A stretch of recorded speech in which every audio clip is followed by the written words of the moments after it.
এই নিন্দনীয় ঘটনায় মুখ পোড়ালো সালার ও ভরতপুরের। নির্যাতিতার বাড়িতে গিয়ে ক্ষোভ উগরে দিলেন অধীর চৌধুরী। সালার কাণ্ডে এবারে মুখ খুললেন কংগ্রেস নেতা অধীর চৌধুরী। আজ নির্যাতিতা নাবালিকার বাড়িতে গিয়ে পরিবারের সঙ্গে সাক্ষাৎ করেন তিনি। সাক্ষাতের পর সাংবাদিকদের প্রশ্নের উত্তরে ক্ষোভে ফেটে পড়েন মুর্শিদাবাদের প্রাক্তন এই সাংসদ।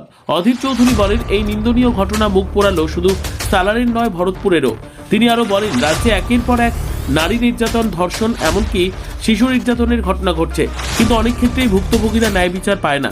প্রশাসনের উচিত এবার দোষীদের বিরুদ্ধে কঠোর ব্যবস্থা নেওয়া। এখানকার পুলিশের কি করার ক্ষমতা আছে আমার সে ব্যাপারে সন্দেহ আছে। হয়তো ধরেছে, কিন্তু শাস্তি দেওয়ার জন্য যে কড়া আইনি পদক্ষেপ করা দরকার, অভিযোগ যেভাবে লিপিবদ্ধ করা দরকার, কোর্টের কাছে যেভাবে প্রমাণপত্র পেশ করা দরকার, সেই জায়গাটাই এখানকার প্রশাসন কতটা দক্ষ হবে আমার সন্দেহ আছে, আমি জানি না। আরজিকরের মতন ঘটনা যদি হারিয়ে যায়, সালারের মতো সামান্য একটা প্রথম তালাকার ঘটনা কি হারিয়ে যাবে না? যেতে পারে, খুবই সম্ভাবনা আছে। এই জন্য কথা তুললাম, যখন আরজিকর মানুষ, আরজিকরকে যখন এদিক ওদিক করে দেওয়া হলো, আরজিকরের অপরাধীদের যখন বাঁচিয়ে দেওয়ার ব্যবস্থা হলো, যখন কসবা কাণ্ড দেখছি, যখন দুর্গাপুর কাণ্ড দেখছি, সারা বাংলা জুড়ে যখন ধর্ষণ প্রতিদিনের খবর, তখন সেই জায়গায় দাঁড়িয়ে সালারের মতো একটা জায়গায় তারা দরিদ্র, তারা গরিব মানুষ, তাদের বাংলা জুড়ে তো আন্দোলন হচ্ছে না। আমি কদিন আগে বীরভূম গেছিলাম, সেখানে একটা স্কুলের বাচ্চা মেয়েকে 10 ক্লাসের একটা ছাত্রীকে, সে আদিবাসী ছাত্রী, তাকে ধর্ষণ করে মেরে দিয়ে তার দেহটাকে কয়েক টুকরো করে ফেলে দিল। তার বাড়ির লোক টুকরো টুকরো দেহ নিয়ে তার সৎকার করেছে, অথচ কোথাও কোনো সাজা নাই, দৃষ্টান্তমূলক সাজা আমরা দেখছি না। দিল্লিতে অভয়াকাণ্ড ঘটেছিল, যারা অপরাধী, যারা ধর্ষণকারী, প্রত্যেকের ফাঁসি হয়েছিল। বাংলায় কিন্তু কিছু হয় না। কবে হবে জানি না, কারা করবে জানি না, কারণ কোনো না কোনোভাবে অপরাধীরা সরকারি দলের সঙ্গে ম্যানেজ করে নেয়, সম্পর্ক করে নেয়, অথবা সরকারি দলের সম্পর্কে যারা থাকে তাদেরই এই দুঃসাহস হয় বলে আমরা দেখতে পাচ্ছি। পাঁচজনের মধ্যে 5 জন ইতিমধ্যে অ্যারেস্ট হয়ে গেছে। এরপরে পুলিশের কাছে আপনারা আপনার দাবি কি থাকে? এই যে বললাম, প্রমাণপত্র সমস্ত কিছু সঠিকভাবে কোর্টে পেশ করে দৃষ্টান্তমূলক শাস্তিকে নিশ্চিত করা, না তো ধরলো আর ছাড়লো, তাতে লাভ কি আছে? এই ধর্ষকদের ধরলো আর ছাড়লো, এরকম বাংলায় তৃণমূল নেতাদের ধরছে আর ছাড়ছে, ওতে কী লাভ আছে? এরকম অনেক ধর্ষণকারীকে ধরেছে, ধর্ষণকারী ছাড়াও পেয়ে গেছে, ছাড়া পেয়ে আবার ধর্ষণও করতে লেগে গেছে। অতএব ওই প্রশাসনের গল্প করে লাভ নাই।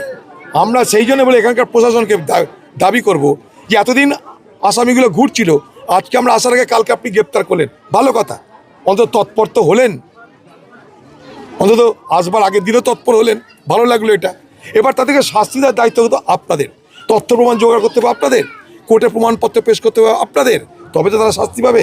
নাহলে আরজিকর কাণ্ডের মতন আরেকটা কাণ্ড হয়ে থেকে যাবে বাংলায়। এই ধর্ষকদের ক্ষেত্রে দেখুন, ব্যর্থতা তো বটেই, যে কোনো ব্যর্থতা তো বটেই। এরকম একটা ঘটনা নিন্দনীয়, ঘৃণ্য। একটা গরিব পরিবারের, দরিদ্র পরিবারের একটা বাচ্চা মেয়ে, সে পড়াশোনা করে বড় হতে চেয়েছে, তার উপরে দুষ্কৃতিকারীরা পাশবিকভাবে আক্রমণ, তাকে বেইজ্জত করে, তাকে গণধর্ষণ করে, তারা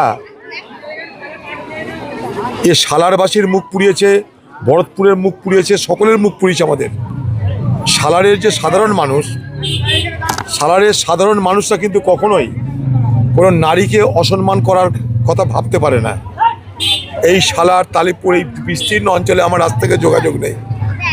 এখানে হয়তো কখনো মারামারি আছে, অনেক কিছু আছে, ঝগড়া আছে, মারামারি আছে, আক্রোশ আছে, কিন্তু কখনো নারীদের উপরে কোনো অত্যাচার হতে আমরা দেখিনি। মানে আমি আমার অভিজ্ঞতার কথা বলছি। এখানকার মানুষ খুব প্রাণবন্ত মানুষ, তাদের অভাব থাকলে, অভিযোগ থাকলেও তারা হেসে গেলে জীবনটাকে পরিচালনা করতে চায়। কিন্তু তাদের জীবনে এক দুঃসহনীয় ঘটনা ঘটে গেল। একটা গ্রাম, এমনি একটা গ্রামের মধ্যে একটা মেয়ের যদি কোনো রকমের বেইজ্জত হয়, তাকে যদি কেউ ধর্ষণ করে, তাহলে তার ভবিষ্যৎ বড় অসহনীয় হয়ে ওঠে, তার সারা জীবনটা অসহনীয় হয়ে ওঠে। একটা গরিব পরিবার, তারা তাকে বড় করবার চেষ্টা করবার আগেই তার উপরে যে আক্রমণটা হলো, তাকে যেভাবে বেইজ্জত করা হলো, ধর্ষণ করা হলো, তাতে সেই মহিলাটার ভবিষ্যৎটাই বিপজ্জনক হয়ে গেল।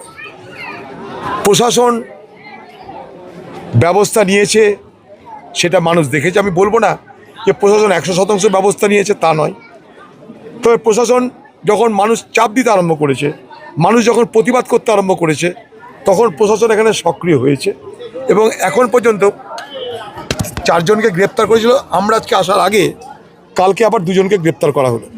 সে 2 জনকে আগে গ্রেপ্তার করা হয়নি, ঘটনাচক্রে আমরা আসার আগেই তাদেরকে গ্রেপ্তার করা হলো। এখানকার প্রশাসন মনে যদি করে তাহলে সমস্ত অপরাধীকে দৃষ্টান্তমূলক শাস্তি দিতে পারে এবং আমি মনে করি এই দৃষ্টান্তমূলক শাস্তি এই জন্যই দেওয়া দরকার, কারণ নাহলে সমাজকে রক্ষা করার সমস্যা বেড়ে যাবে।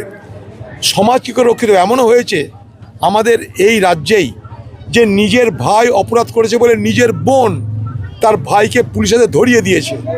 এমনও আমাদের রাজ্যে ঘটনা আছে যে নিজের ভাই অপরাধ করেছে, নিজের বোন তাকে বলেছে তুমি গ্রেপ্তার হও কারণ তুমি নাইনসাফি করেছো।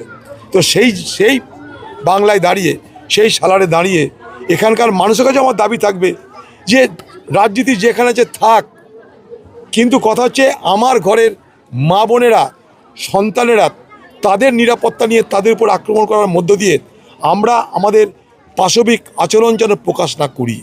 আচ্ছা, এটা নিশ্চয়ই আমি দাবি করব। এবং আরেকটা কথা বলেছি যে একটু আগে বললাম যে এখানকার প্রশাসনকে একটা কথা বলবো যে অপরাধীদের দৃষ্টান্তমূলক শাস্তির ব্যবস্থা করে আপনারা প্রমাণ করে দিন যে হ্যাঁ প্রকৃত অপরাধীদের বিরুদ্ধে আপনারা কিছু করলেন, যাতে এখানকার মানুষ ভরসা পায় যে হ্যাঁ এখানকার প্রশাসন সত্যি একটা দক্ষ প্রশাসন। আমি শুধুমাত্র প্রশাসনের এখানে দোষ চাপিয়ে আমি সব কিছু বলতে চাইছি না, কিন্তু প্রশাসন বলে তো বাংলায় কিছু নেই। প্রশাসন বলতে কিছু থাকতো তাহলে বাংলায়, সারা বাংলা জুড়ে এই বর্বরতা তো হতো না। এই বাংলায় অপরাধীরা বেঁচে যায়, ধর্ষণকারীরা বেঁচে যায়, কারণ তাদের কোনো না কোনোভাবে রাজনৈতিক যে যোগাযোগ, সরকারি দলের রাজনৈতিক যোগাযোগের কারণে অপরাধীরা বারবার বেঁচে যাচ্ছে।